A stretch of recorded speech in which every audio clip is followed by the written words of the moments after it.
You've probably plugged a USB cable into the wrong port at least 5 times this week. USB-A, USB-C, Mini, Micro, USB 2.0, 3.0, 3.2, USB 4. It's not your fault it's confusing. Even the people who designed it have renamed it 3 times. Let's fix that in 5 minutes. This is every USB type explained. First, the easy part, the shape of the plug. This has nothing to do with speed, just how it physically connects. USB-A, the original rectangular connector from 1996. Flat, only goes in one way, and you always guess wrong on the first try. Still everywhere, keyboards, mice, chargers, your car. USB-B, the squarish connector mostly found on printers and older external hard drives. You've probably touched one and not known its name. Mini USB and Micro USB, shrunk-down versions built for cameras, older Android phones, and small gadgets. Micro USB was the standard charging port on most Android phones for almost a decade before USB-C took over. USB-C, the connector everyone's standardized on now. Small, oval, and reversible, finally you can't plug it in wrong. Introduced in 2014, and as of 2026, it's the connector on basically every new phone, laptop, and tablet, including iPhones, since the EU forced the switch. Here's the part that trips people up. The shape tells you nothing about the speed. A USB-C port could be slow, or it could be blazing fast, same plug, completely different performance underneath. This is where USB naming becomes genuinely chaotic, so let's go in order.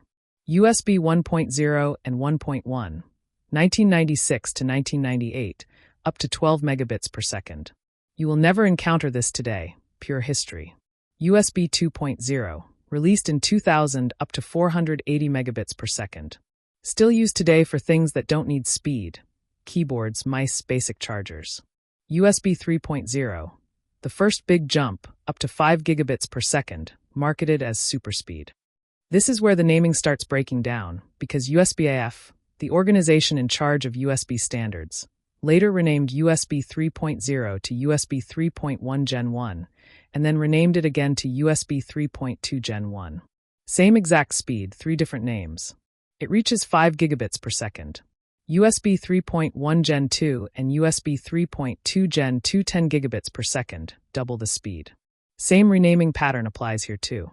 USB 3.2 Gen 2 by 2, 20 gigabits per second, using 2 data lanes at once. This one requires a USB-C connector. It won't work over USB-A. USB 4, released in 2019, this is where things actually got simpler. USB 4 reaches 20 or 40 gigabits per second, and it requires a USB-C connector, no exceptions. USB 4 can tunnel multiple data types through one port, USB data, video, and even PCIe, sharing bandwidth flexibly depending on what you're doing. Then there's Thunderbolt, not technically USB, but it uses the same USB-C connector. Thunderbolt 4 guarantees 40 gigabits per second on every certified cable and supports dual 4K displays, while Thunderbolt 5 pushes that to 80 gigabits per second, with power delivery up to 240 watts and support for 3 4K displays from one cable. The simple rule: Thunderbolt is the fully certified guaranteed version, while USB 4 is the open standard where the actual feature set varies by manufacturer.